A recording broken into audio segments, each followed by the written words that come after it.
I'd like to welcome everybody to today's presentation on healthy and toxic guilt and interventions that we can use. I'm your host, Dr. Dawn-Elise Snipes. Today we're going to define healthy and toxic guilt because after all, guilt serves a purpose, but nurturing guilt, persistent guilt, that can contribute to HPA axis activation, sympathetic nervous system dominance, and all that kind of stuff we've talked about so many times. We'll explore the impact of guilt, the good kind, the healthy kind, and the toxic kind, and identify activities to help people deal with guilt. So what is guilt? We've used the word several times. Guilt is basically anger at yourself and comes from a word that means delinquency. Who knew? The dictionary defines it as a feeling of culpability, especially for imagined offenses or from a sense of inadequacy or a sense of self-reproach. Okay, it can be for real offenses as well as imagined offenses, but that's what the dictionary says. Healthy guilt, what we're calling healthy guilt today, is a temporary, proportionate response to an action or inaction that violates your values. And guilt is very personal. Each person has their own set of values, their own moral compass. And guilt happens when we do something that we don't think we should have, or we don't do something that we think we should have. And we've all experienced guilt. Guilt is sort of our inner conscience, and that doesn't mean that all guilt is bad. Guilt, anger, just like anger at others, anger at situations, it's a feeling. It's a feeling in response to a perceived threat. It's a feeling that's designed to motivate us to action. We are not meant to hold on to anger and nurture it and stew in it and just saturate ourselves in it. It doesn't do any good. I can be angry all day long, but that ain't going to change nothing. If I'm angry, I recognize what the threat is, or if I feel guilty, I recognize what the offense was, and then I make a decision from there on how to address it in the best way possible to move toward my rich and meaningful life. Healthy guilt motivates behavior change to act more in line with your values. And it's important for a lot of our clients, and for a lot of us, honestly, when we are evaluating our guilt, to evaluate whether it's healthy guilt or toxic guilt, to examine, is this something that is a violation of my values, or is it something that somebody else is telling me I should feel guilty for? And if they're telling me that, if my culture's telling me that, if my parents are telling me that, whomever is telling me that, okay, I hear it. Now, boundaries say that's their opinion. And then I have to evaluate it based on what my values are and what I think is right for me. And that's really difficult for a lot of people, especially those who grew up in chaotic households where they weren't allowed to have boundaries and they were told how they should feel and what they should think all the time. One of the core issues is getting down to, what are your values? What do you, Jim Bob? What do you, Sally Sue? What do you believe is right and wrong and necessary? Toxic guilt involves self-blame for an action or inaction that violates your values. Okay, so that's still guilt, but it is chronic. It is disproportionate, and it's that chronicity and disproportionate nature that can be toxic. And it could be a single episode, it could be an acute episode, but if the guilt is disproportionate to what's going on, it may be toxic. And one of the things they found in a lot of PTSD research is that guilt is at the core of a lot of the beliefs and a lot of the symptoms of PTSD, this disproportionate guilt, feeling that you should have been able to stop it. You should have been able to do whatever. Back in 2014, I can't remember, somewhere around there. We had a really bad spate of tornadoes that came through here. And I did a lot of critical incident debriefing with people who were impacted directly by those tornadoes. And there was a lot of guilt that was lingering. There was survivor guilt and there was disproportionate guilt because people felt like it's their fault that this happened to their child, that this happened to their house. It was a tornado. They did as much as they could do. Obviously, in counseling, I'm not going to tell them, hey, your guilt is disproportionate. We're going to look at it, and we're going to look at what was in your control and what was out of your control. And eventually, we may explore the proportionality. But from a clinical standpoint, we do want to keep our ears open for things for which a person may have disproportionate guilt for. It is, and this can also be temporary or chronic self-blame for things that are outside of your control. Again, tornado, not in your control. And examining that. There are people, for example, I know when my parents were diagnosed with cancer, both of them felt guilty for doing things that may have, we don't know, but may have led to their development of cancer. Okay, well, that's out of their control.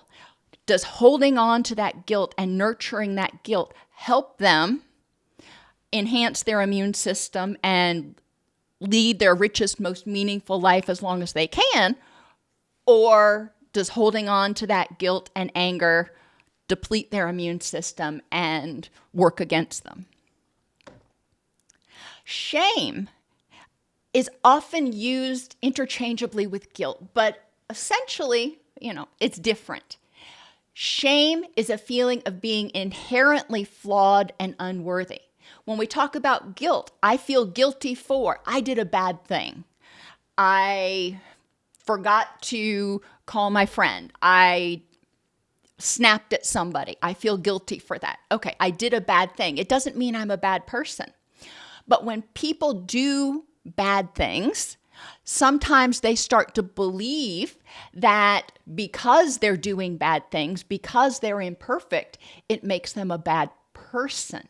And we really want to separate who you are and that unconditional positive regard and lovability from your actions. There are a lot of people, and y'all know I've worked in addictions and co-occurring disorders for the brunt of my career. And when people were in their active addiction, they did a lot of things that they feel guilty for. Did it make them a bad person? Or was it evidence of bad choices or unhelpful behaviors, or however you want to frame it? Shame, when we're looking at it from the perspective of unconditional positive regard, shame is always toxic. If I start to believe that I am unlovable, I am a bad person, then I start to believe that I am not worthy of unconditional positive regard. Therefore, in my opinion, shame or believing that you are a bad, inherently flawed, unlovable person is always toxic. And please feel free to chime in if you have different thoughts about that. What does a child learn when they're told you're a bad girl versus you did a bad thing? Sally comes home and breaks her mom's favorite vase. That's a bad girl. You were playing ball in the house and broke my vase, and I told you not to do that. Well, it was a bad choice. Does it make her a bad person? Sally likely wasn't doing it intentionally, maliciously. She likely is a very lovable person. She made a mistake. When you tell somebody, and parents do this a lot, unfortunately, and they don't mean harm. A lot of us were raised with a parent wagging their finger at us going, you should be ashamed of yourself. Again, shame means I should feel inherently unlovable. A more semantically correct statement would be, you should feel guilty about what you did. Many people feel unworthy or unlovable after they do things for which they feel guilty. They start looking back over all those mistakes and bad choices they made, and they start thinking, ugh, I must not be a very good person if I'm doing all those things. But we need to remember that behavior is communication, and behavior serves a purpose. Let's go with the person with the addiction. When they are in active addiction, when they relapse, are they a bad person, or are they defaulting to the only skills and tools they have to survive the moment? Are they trying to survive what feels like an untenable situation? Does that make them a bad person because they didn't have the healthy, fancy skills that maybe other people have? And even if they have them, they may not always use them. Why? Because when we feel stressed, what happens? Our thinking mind shuts off, and we go into our autopilot mind. And for a lot of people, their autopilot mind defaults to more primitive or more ingrained coping strategies. Instead of saying, I'm lovable even when I make mistakes, guilt produces shame when people say, I'm unlovable because I made mistakes. And again, a lot of people that we work with may have never felt lovable. They may not know what true unconditional positive regard looks like or feels like. This may be a completely foreign concept. They may not believe they deserve to be loved because they never have been. Instead of I am lovable even though I'm imperfect, which I think a lot of us would say about ourselves. I ain't perfect, but I'm lovable. I try to do my best. I try to be a good person. When people feel that they are unlovable because they are imperfect, they feel guilty and ashamed of being imperfect. But what can healthy guilt do? Remember, I said guilt can be healthy. It motivates change when it is discrete. It is a short period of time and proportional to what has happened.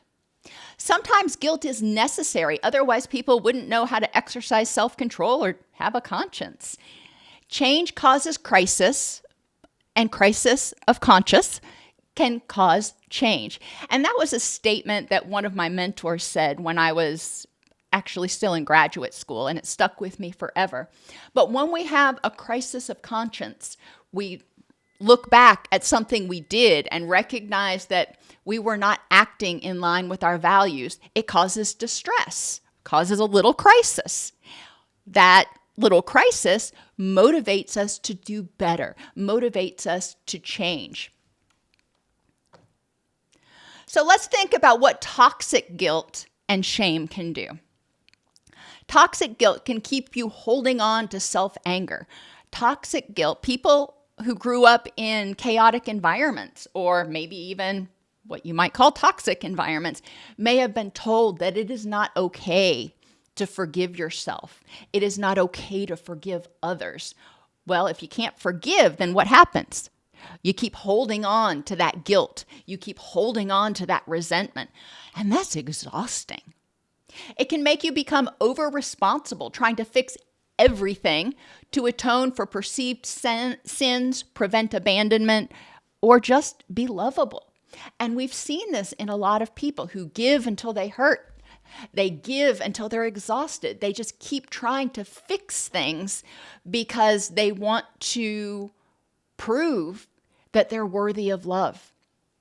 Toxic guilt and shame can make us feel like we are unlovable. It can make us feel like we need to continue to try to atone. And if we can't let go of that guilt, then we're going to continue to be pushed to atone for real or imagined sins. Toxic guilt and shame can make you over-conscientious. Now remember, this is a continuum here. There's healthy guilt and there's toxic guilt. And when we start going towards that toxic guilt, we start becoming over-conscientious. We start becoming overly concerned with everything we do. And when we're not perfect, then we feel guilty for it. When we're not perfect, we get angry at ourselves, which can make us overly sensitive. If we constantly feel guilty for things, we may assume that other people are constantly judging us, because heck, we're constantly judging ourselves. When we feel like we're being constantly judged, we can become more hypervigilant. We can become more exhausted. When we are in this perpetual state of threat, our sympathetic nervous system, our stress response, becomes more active, more hair trigger, so to speak. It's much easier to trigger the stress response and trigger a doozy of a stress response than it is to downregulate. Toxic guilt and shame, because of that chronic stress, can immobilize people and interfere with decision making. Their prefrontal cortex, all of their executive functioning, that's kind of shut off when we are in fight or flight. It can increase abandonment anxiety. If I feel guilty constantly, if I feel like I am constantly making mistakes, again, that starts leading to feelings of shame, which can lead to feelings of unlovability. And if I'm not lovable, then why would people stick around? It can increase codependent behaviors, especially the need to control and be needed. If I feel guilty, maybe I feel like it's my fault that my father left or my mother attempted suicide or whatever, because a lot of children take that on. They think it's my fault, and we'll get to that in a minute. They think it's my fault. As they grow up, they may feel like, well, that was my fault. So in order to prevent that from happening again, I have to control everything and everyone. In order to prevent abandonment, I need to be needed. Toxic guilt and shame can overshadow other feelings. It is really hard to feel happy and curious and awestruck and any of those other feelings when there's this constant inner voice that's saying, you're a screw up. You should feel guilty for this. You shouldn't be allowed to be happy because you're imperfect. And speaking of shoulda, coulda, and woulda, toxic guilt can mislead you. Who says? It's important for all of us when we start feeling guilty to stop and evaluate the situation and think, okay, is this something that I believe, that my values propel me to believe I shoulda or coulda done? And if so, okay, what do I need to do next? How do I need to address it? But again, holding on to that guilt and continuing to beat ourselves up for things that we've done or not done, we can't change the past. All we can do is do better in the future and protect ourselves in the future. Toxic guilt comes from a lot of places. For some people, it started developing in childhood when the person was still engaging in concrete operational thinking. Your elementary school, middle school type, middle school is a little late, but definitely elementary school. It's egocentric. My understanding is everyone's understanding. I think you hate me, therefore you must hate me. Everybody knows you hate me. It's personalized. I made it happen. It's my fault. It's concrete. What I see is what it is. There are no alternate explanations. Dad comes home and is in a god-awful mood. It's my fault. I made it happen. It's my fault, and everybody knows that. Not, hey, maybe dad wrecked the car on the way home or got fired from his job. Has nothing to do with me. Young children can't hypothesize about alternate explanations. Therefore, they take what they see and they try to figure out why it is based on their available information. And a lot of times that available information, what's right in front of your eyes, is grossly lacking. And young children tend to think dichotomously. I'm either all good or all bad. What I did was all right or all wrong. I'm either loved or I'm hated. And you can see how a child can internalize messages from caregivers' behavior, from other people's behavior that may not be 100% accurate, but it's the best that they can do at that time. But it can promote guilt. It can promote people feeling like this is my fault, I made it happen. And that may continue to be a thinking strategy into adulthood if it's never corrected. We don't just automatically, poof, grow out of it and start thinking about exceptions and alternate explanations and all that stuff. That is something that is taught to us. That is something we learn through interaction with our caregivers who help us learn how to problem solve, who help us learn how to take perspective. And if people didn't grow up in an environment where they didn't have anyone guiding them saying, all right, that's one way to look at this situation. What's another way to look at it? Or what do you think John might have thought? Or Sally, who was observing from across the playground, what do you think she might have thought? If children don't have encouragement to consider alternate perspectives, then they may stay locked in their own rigid perceptions. Another cause of toxic guilt is poor boundaries, whether they come from other people or cultural messages that you should feel guilty about this. If you do this, that you're a bad person. And we get those messages from a lot of different places. And people, not just children, people with poor boundaries who are exposed to these edicts about what you must do to be lovable, what you must do to be a good person. If they internalize that and then they extrapolate and say, well, if I'm imperfect, then I'm unlovable, we start to see toxic guilt and shame. Cognitive distortions can cause toxic guilt, even if you had a decent childhood. If you start to develop or never completely got rid of cognitive distortions like personalization, mind reading, or emotional reading, it can cause toxic guilt. June comes into work today and is in a bad mood and is really upset. Emotional reasoning. I feel like June is angry at me for something. She came in and she's angry, must be at me. I'm using emotional reasoning. If she's angry at me, then I feel guilty. I feel bad that I made her angry.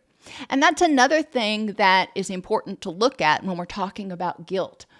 What are you responsible for? Can you trigger a feeling in somebody? Can you trigger somebody's sense of anger? Can you trigger the feeling of disappointment in somebody? Yes, we can. However, the other person is responsible for what they do with it. If they choose to hold on to it and nurture it and carry it around with them, that's on them. And trauma and grief can cause toxic guilt. Trying to make sense of something that made the person feel powerless and unsafe. You know, I gave those examples of tornadoes and chronic illnesses earlier. A lot of people have a lot of toxic guilt. And we can see this also in chronic illnesses. People who have POTS or multiple sclerosis or significant chronic pain, migraines, they may feel guilty. Emotional reading, mind reading, and emotional reasoning. They assume other people are angry at them or upset with them because they can't get up and do something. They may feel guilty for not being able to be the person that they want to be. Can they? And that's where acceptance and commitment therapy for trauma can be really helpful. Moving toward the thought of how can I move toward my rich and meaningful life and have this condition. This is going on right now. I can't change it. I can't fix it. So what can I do to live the best life that I can? And communicating with others, not assuming that they are disappointed or angry at you because you just can't today. whatever you can't do. You just can't. And survivor guilt, we've all heard of survivor guilt when something bad happens and one person survives and other people don't. The person who survives may feel guilty because the other people died and they didn't. And that's another area. And people feel guilty for a lot of things. I can't possibly talk about all of the different things that people feel guilty for. But it's important to examine the underpinnings. Where does this message come from that is telling you that you should feel guilty about it? And is it in line with your values? And how can you use your energy to address that guilt instead of letting it just drain you? When you're working with groups, you can encourage them you can go through some different scenarios and ask them for each of the following. Consider whether it triggers healthy or toxic guilt for the actor and for their significant others. Woo! That throws a monkey in the or a monkey wrench in the works. There we go. Remember that healthy guilt is temporary, proportional, and motivates change. In addiction, if somebody uses, is that healthy guilt or is it toxic guilt? And some might argue that it's healthy guilt. And if you feel guilty for using or slipping or relapsing, if it motivates change, it's pushing you in a right direction. Toxic guilt would just be feeling guilty about it and continuing to engage in the behavior. But how does it cause guilt for the significant others? In a lot of families where there's addiction, the significant others feel like it's their fault that so-and-so relapsed. They feel like it's their fault that they didn't prevent it. So there's a lot of toxic guilt, especially when you're talking about adults. When there's abuse, the abuser is hopefully going to feel guilty. That's healthy guilt. But unfortunately, the victims often may internalize that and feel guilty and try to take responsibility for it. And we need to help people look at what's your part. Or they may feel guilty that their kids were exposed to that. Okay, well, in that case, does it motivate you to change the situation? Infidelity and divorce, again, there's guilt to go around, but is it healthy or toxic? If you engage in unfaithful behaviors, is that something, according to your personal values, you should feel guilty about? And does it promote a sense of guilt in the other person? And in many cases, in infidelity, the person who was cheated on, if you will, may feel guilty that they didn't meet their partner's needs and they blame themselves for the partner having to be unfaithful. And we want to look at those semantics. We want to look at those self-statements. And other examples, parenting, being non-supportive or absent, crime by the perpetrator and the victim. Sometimes the victim feels guilty. If I wouldn't have been walking by myself, then that wouldn't have happened. And we've heard these statements before. We want to examine the accuracy of those statements and help the person examine, what are you going to do differently? What can you learn from this experience? If you believe that that's true, that walking alone caused this to happen, what can you do differently? Or, could it have happened if you were walking with a group of your friends out to your car and, everybody got in their cars and you were the last one in and, bada bing. Already talked about survivor guilt, and then cultural expectations can trigger guilt and shame, or the family or their religious beliefs or the culture promotes expectations. And a lot of times this causes the people being told that they should feel this way to feel guilty. Existential guilt, yet another type of guilt. And you can argue whether it is healthy or toxic. But existential guilt is a sense of remorse that arises from the recognition of your own freedom, choices, and impact on the world. For example, guilt you feel for having a negative impact on the world. If you realize that your carbon footprint is huge, or you litter, I don't know. Is that healthy guilt when you recognize that you're having a negative impact on the world, on the environment, whatever? If you do something, can that motivate positive change? Or do you feel guilty, for example, that because you exist, you are having a negative impact on the environment? One is changeable. One is definitely addressable. The other, if I feel like I'm having a negative impact just because I am, or I can never do enough to undo my negative impact, that's going to weigh on me. Guilt you feel for having more than somebody else. If you feel guilty because you have a roof over your head and there are people who are homeless. Guilt for surviving, and guilt for not living up to your potential. And again, this can be healthy guilt if it motivates you to do better. It can be toxic guilt if you just sit there and feel stuck and feel ashamed and feel hopeless and helpless. When toxic guilt gets mixed up with existential guilt, people often suffer from a feeling that they're responsible for everyone else's pain. My mother used to have a lot of toxic existential guilt. If there was a tsunami in Japan, she'd feel guilty about it, that she couldn't go and help people.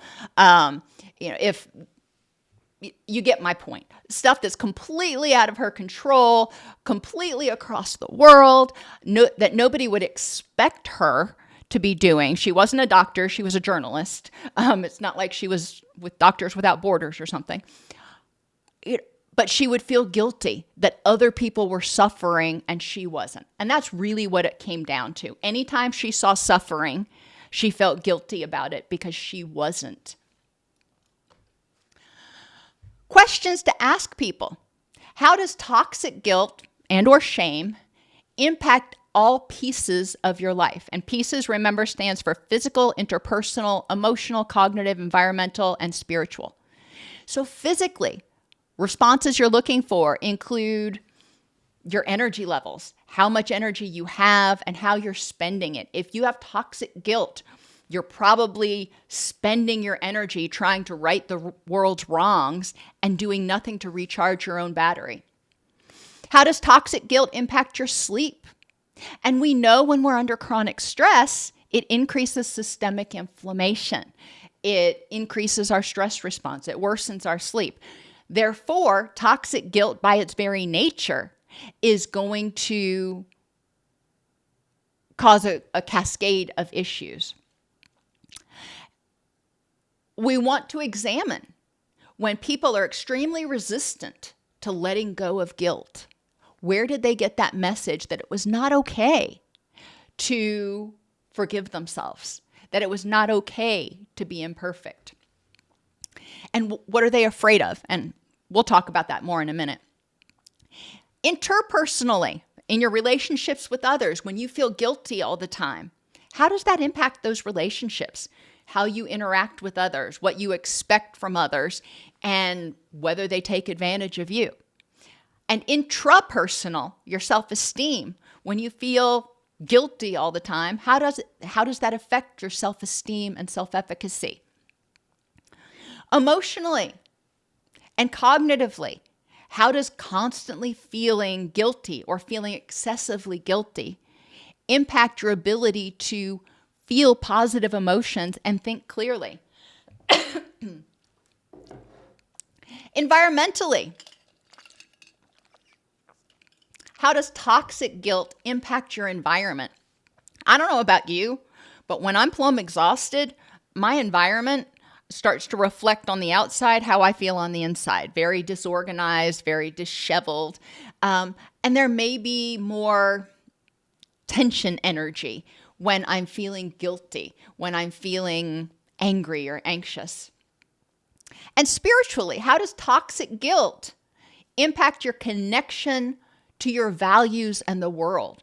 How does holding on to this toxic guilt impact your ability to live in a way that is in harmony with your values? For example, when I've got toxic guilt, I may be so exhausted that it's hard to be compassionate. How does addressing guilt help people move toward the things that are important in their rich and meaningful life? And this goes back to what we talked about last week.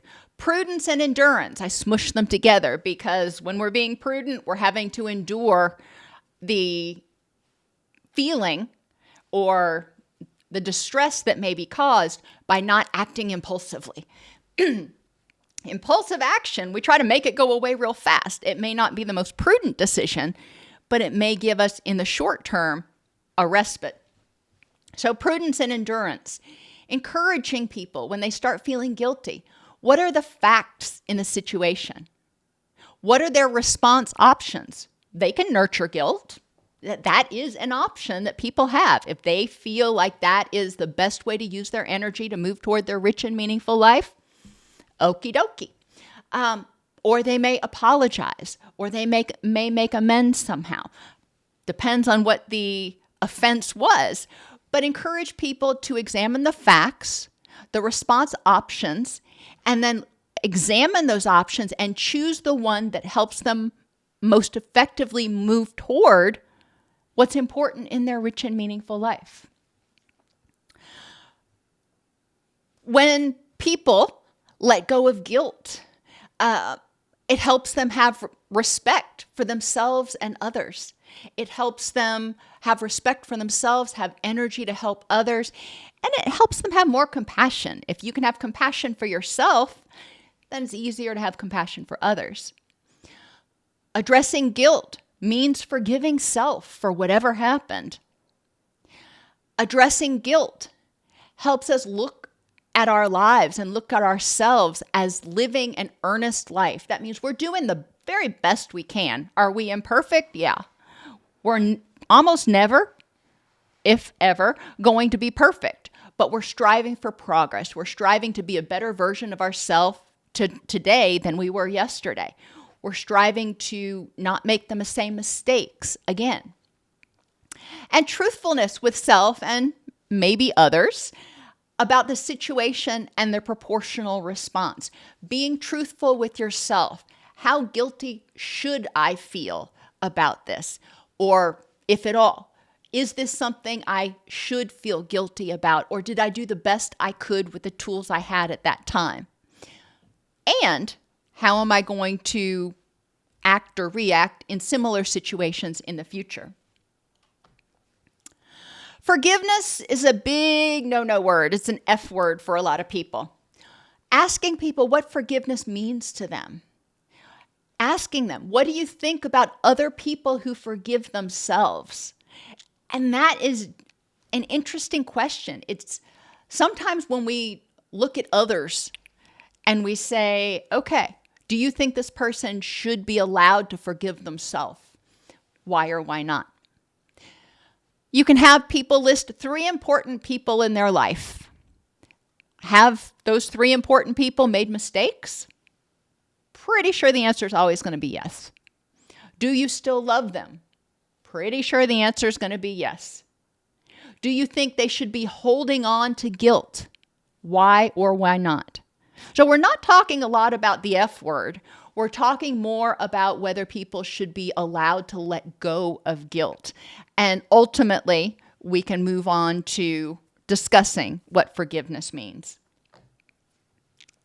In terms of specific situations, like being an imperfect parent or relapsing, asking the person, what are you afraid will happen if you forgive yourself? Some people feel like if they quit being angry at themselves, they're going to do it again. Okay. Well, so you could hold on to that anger to prevent yourself from doing it again, but let's look at past relapses. When you've held on to that guilt, hasn't it often triggered another relapse because you felt so bad? What's the benefit of holding on to the guilt? Everything we do has a benefit to it. We need to examine the benefits and drawbacks to what the person's currently doing, holding on to that guilt, and the alternative, forgiveness. What are the benefits and drawbacks? How will holding guilt impact your health, relationships, esteem, emotions, and your attitude and perceptions? When we feel guilty, when we feel ashamed, when we feel potentially unlovable, it keeps our threat level high, which means we're more aware of the threats in the environment. It means we tend to perceive things as more negative and more problematic than they may objectively be. What are you afraid others will think if you forgive yourself? That can be another big one where they were told, you can't forgive yourself. That's not okay. That's gluttonous. That is shameful. What do you know? Italicized, underlined, maybe even should have bolded it. What do you know that others think about the situation? And what do you know others think about you being guilty? A lot of times people don't know anything. They've never actually asked somebody else, how would you feel if I forgave myself for this? Or talked with them about that. They just assume that other people would be disapproving of them forgiving themselves. They just assume other people think that they should feel guilty about that situation, that mind reading. Encouraging them to step back and figure out, what do they know in those situations? If someone else did what you did, how would you react? And how could you redirect the energy you're using to continue to beat yourself up to prevent the situation from happening again? The psychological flexibility matrix is a tool in acceptance and commitment therapy, but it can be useful for some people who are more visual. In the middle, we have radical acceptance. It is what it is. I did what I did, and I feel guilty about it. Okay, it's not good, it's not bad, it just is. Now, we can examine behaviors, thoughts, and feelings that we're engaging in that move us away from what's important in our rich and meaningful life, or behaviors, thoughts, and feelings that we can engage in to address this situation that will move us toward what's important in our rich and meaningful life.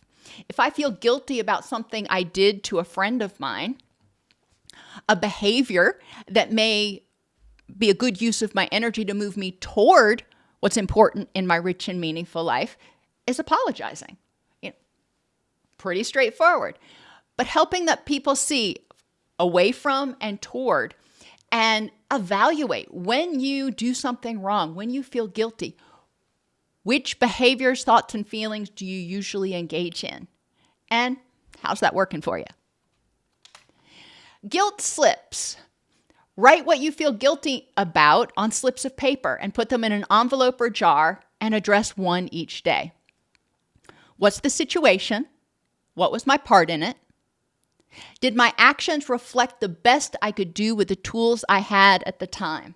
Feeling guilty for something you did when you were 13 and you're now 23, that may not be healthy guilt.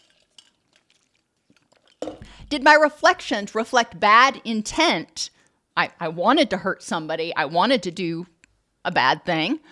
Or ignorance. I just was completely unaware. I was oblivious. If someone else was involved, how would they want me to use my energy to address the issue? And what can I do to either let it go, atone for it, or do better in the future? Addressing one guilt each day. It's baby steps, but it's progress.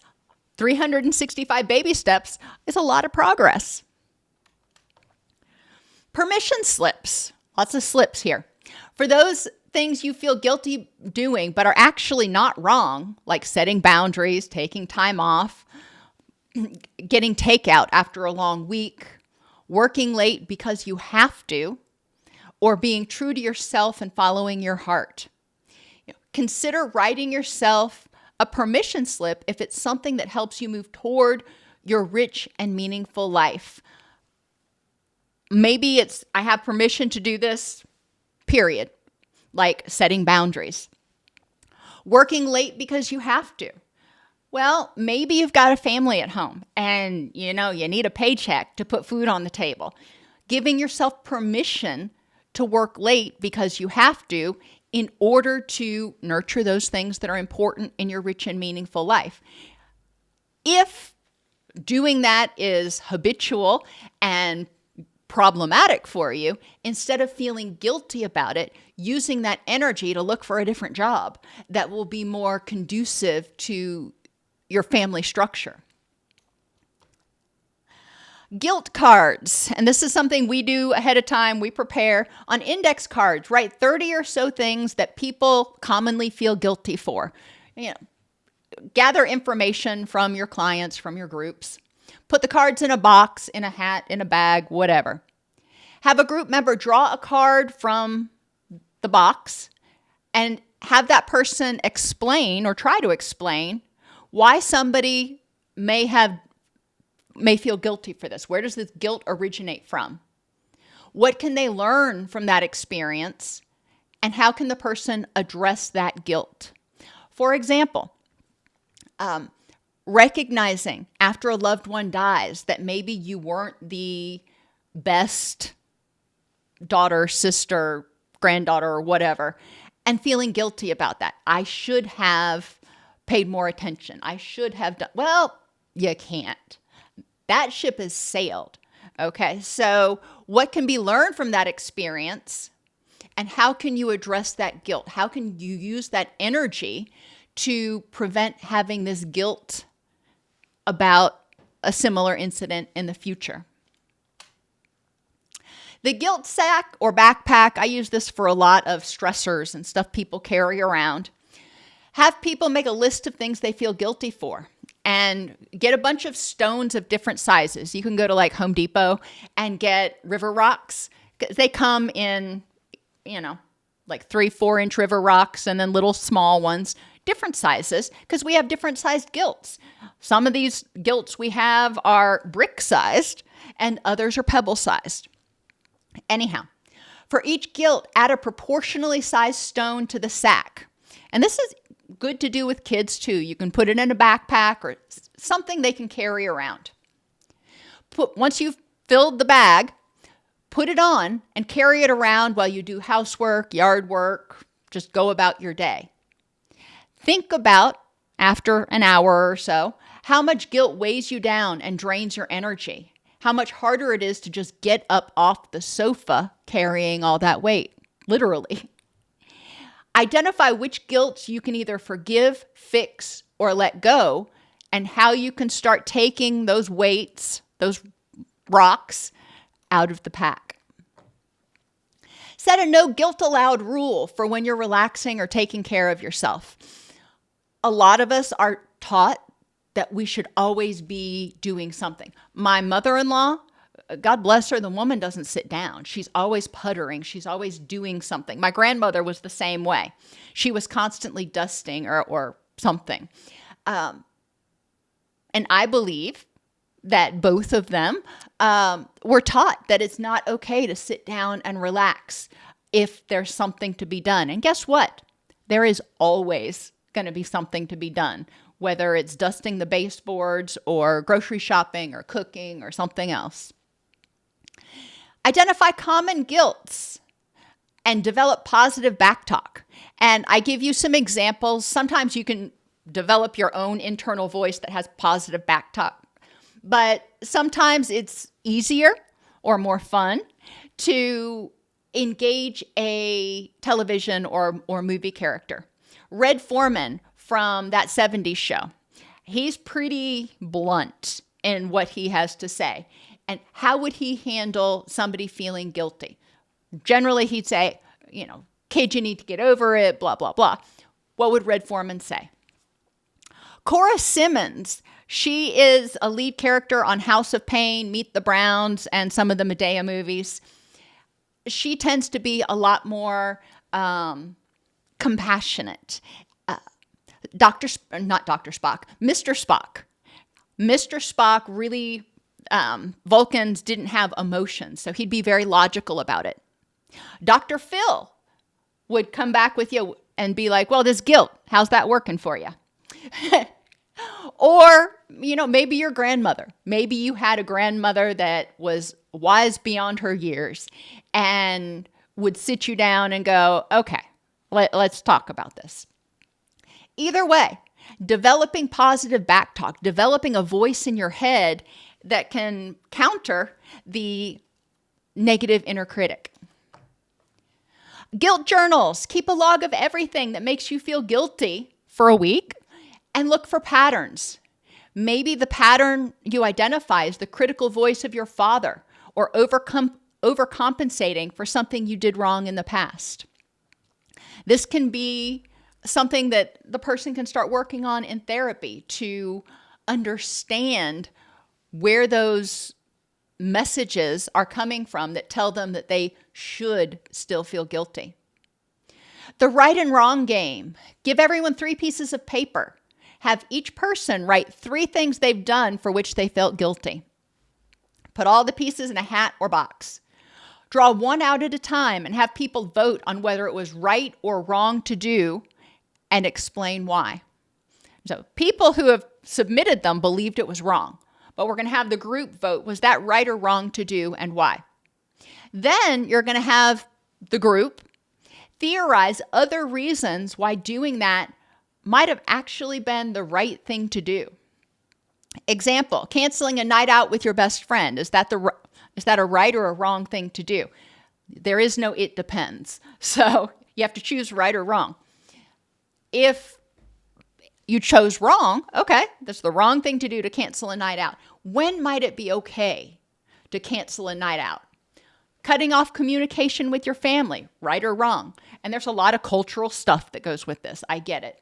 But again, encouraging people to think about when might it be right for somebody, maybe not necessarily you, but when might it be right or okay for somebody to cut off communication with their family. The guilt bill of rights. I feel guilty about is in the left column, and the bill of rights is on the right column. Sleeping in on Saturday. Bill of Rights says, I work hard all week and there's plenty of food for the kids to make their own breakfast. I have the right to sleep in. Going to the gym when my inbox is full. Well, guess what? Your inbox is always going to be full. Feeling guilty for not answering the phone. Oh, I got over that a long time ago, but I digress. Feeling guilty for not answering the phone. Bill of Rights says, I have the right to choose with whom and when and where I share my energy. Maybe I just don't have it in me to deal with another person right now. Other activities include writing a story about what happened, including what were your needs and motives, what or who motivated your behavior. Does this remind you of something from your past? Were you recreating or overcompensating for trauma? For example, overcompensating because of guilt for not helping a friend who was struggling with addiction. Did your actions reflect your values? If not, what made you act in opposition to your values? How did your actions affect you and others? Whom did it hurt? Include yourself. Looking back, what healthier beliefs, thoughts, feelings, or actions may have led to a more desirable result, if any? Sometimes we feel guilty for things that were completely out of our control, so there's nothing that I could have done differently. How did you feel about yourself and others involved before, during, and after the event? And what have you learned from your experience, and how might it cause you to act differently today? So there's a lot of deep existential stuff in those questions, but it can help people start examining how guilt is impacting their life. Other questions to ponder. How were your feelings and mistakes handled growing up? Who was hard on you?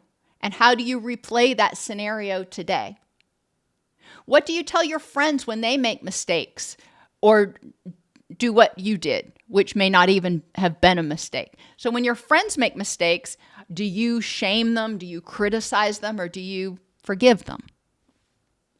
Evaluate the standards by which you're judging yourself. Are the standards you're using your values, your parents' values, your friends' values, your spouse's values, or somebody else's? And if you're judging yourself against somebody else's values that may or may not be yours, do you need their approval to be lovable? Other people's judgments about you often have more to do with them than you. They may never approve of what you do. What is the benefit of being judgmental or making people feel guilty? There's a benefit to it. If I try to be judgmental, make other people feel guilty, it may make me feel superior. It may make me feel less threatened by that person in some way. I don't know. But there's always a benefit. So we want to look at it objectively. What is this behavior saying? What is the benefit to this behavior? And another question, do you expect perfection? Would you forgive someone else for doing the exact same thing you did? Why would you treat yourself differently than someone else? Why would you hold yourself to this way higher standard? You forgive everybody else, but you're never going to forgive yourself. And how does it benefit you to continue punishing yourself? Ways to avoid feeling guilty. Set healthy boundaries and don't overcommit or overpromise. Practice good time management and don't procrastinate. Then you won't have to cancel. Focus on progress and say no to perfectionism. Always look at the big picture beyond yourself for all of the contributing factors. What else was going on that contributed to this situation that was out of my control? I mean, there was stuff that was in my control, but there's also stuff out of my control. Surround yourself with positive people who don't blame, shame, or judge. They accept you for who you are. They may not like behaviors that you do, but they're not going to tell you you're a bad person. They're going to love you for who you are, and then you can deal with the behaviors after that. Set realistic standards. If you set unrealistic standards, you're going to fail to meet them. When you fail to meet them, then you'll feel guilty. So be realistic. Live authentically, not in accordance with other people's standards. And ask other people what they're thinking, what they're feeling, what they want to happen. Communicate. Don't assume you know how others feel about something. So a final question. Would you continue paying a mortgage on a condemned house that you no longer lived in, even though it meant your current house was going to go into foreclosure? Would you continue putting energy into that condemned house or money into that condemned house at the expense of being able to keep a roof over your head now? Forgiving yourself for a mistake in the past frees up resources from the past to nurture the present. Guilt comes in many forms. It's largely anger at ourselves and energy tied up in the past. Holding on to guilt weighs us down and can start making us feel unlovable, defective, and ashamed. Identifying sources of guilt and addressing them is the first step to freeing up energy so people can become the person that they want to be.